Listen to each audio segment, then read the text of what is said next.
हम लोगों ने जो पिछली मीटिंग की थी वाइस चांसलर्स की, उसमें हमने स्पष्ट रूप से कहा था कि जो भी वित्तीय नियम है उसका अनुपालन किया जाए और जो भी शेष राशि है जिसका उपयोग नहीं हुआ है वो विभाग को लौटा दें ताकि हम लोग उसका अलॉटमेंट और सही उपयोग कर सकें।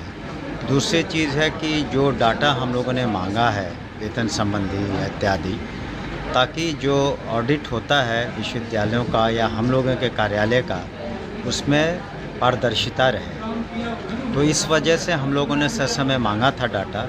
वो हमें लगता है वो लोग जल्दी ही डाटा दे देंगे। हम लोग फिर वो जो भी देय है, जो भी ग्रांट देय है विश्वविद्यालयों को, हम लोग शीघ्र रिलीज़ कर देंगे।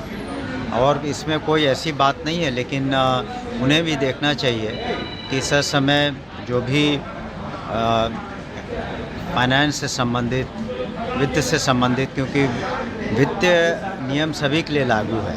हम लोग ग्रांट देते हैं, सरकार ग्रांट भी देती है, तो उस पर भी एक जो फाइनेंशियल रूल्स है, रेगुलेशंस है, उसी के तहत उन्हें सारे काम करने हैं। तो वो हमें लगता है पुनः बात हुई थी, बहुत जल्द वो लोग मिल जाएंगे और हम लोग को कोई दिक्कत नहीं है। हम लोग तत्काल नहीं, वो जल्द से जल्द हमें लगता है within couple of days resolve हो जाएगा। पिछले बार भी आपने देखा होगा कि मीटिंग के तुरंत बाद हमने उसी दिन रिलीज़ कर दिया था और पुनः मैं उन सब से हमारे पदाधिकारी बात करके, और हम लोग की मंशा सिर्फ इतनी ही है कि जो फाइनेंशियल रूल्स रेगुलेशंस हैं हम लोग सभी पर लागू होते हैं, तो उसमें कोई विलम्ब नहीं करे और उसमें ताकि हम लोग का अकाउंट्स भी अपडेटेड रहे और जो कुछ भी फाइनेंस डिपार्टमेंट के द्वारा जो भी नियम कानून है और फाइनेंशियल रूल्स है उसके तहत अच्छे से हम लोग काम कर सकें। सर, स्कूलों की तस्वीरें बदली हैं मगर स्कूल टाइमिंग को लेकर के भी कई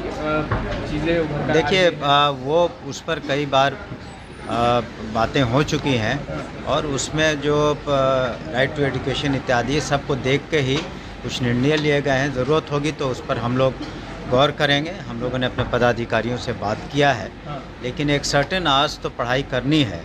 राइट टू एजुकेशन भी आप देख लें तो वो तो शिक्षकों को करना पड़ेगा। आपको ये भी देखना चाहिए कि शिक्षकों के लिए काफ़ी सहूलियतें सरकार ने दी हैं। सभी को तनख्वाह 2 तारीख को मिल जाता है और यथासंभव उनकी जो पोस्टिंग्स हम लोग कर रहे हैं, जो नीतियां हम लोग करीब करीब बना चुके हैं कि उनको मानवता के आधार पर और बिल्कुल उदार नीति है, तो सभी कुछ तो हम लोग कर ही रहे हैं।